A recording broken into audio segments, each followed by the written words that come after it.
দেখুন, ডিএ আন্দোলনকারীরা তারা সম্পূর্ণ অযৌক্তিকভাবে একটা কর্মসূচি চালাচ্ছেন বিরোধীদের প্ররোচনা এবং বিরোধীদের জন্য একটা মঞ্চ খুলে রাখার জন্য।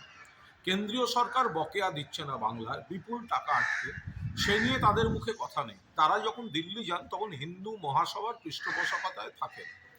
এখানে বিরোধী দলগুলির জন্য দোকান খুলে বসে থাকেন তারা।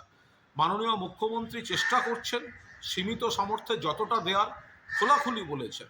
তা সত্ত্বেও তারা একদিকে এই আন্দোলনকারীরা সুপ্রিম কোর্টে মামলা করছে, আবার পাশাপাশি আবার আন্দোলনের কথা বলছে বা একটা অস্থিরতা তৈরি, কাজ না করা, ধর্ণা চালানো।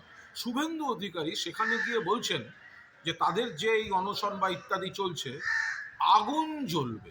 অর্থাৎ গভীর কোনো চক্রান্তের ইঙ্গিত বাংলার বুকে। এর আগে সামান্য কম্বল দিতে গিয়েই তিনজনকে পিষে মেরেছিলেন শুভেন্দুরা।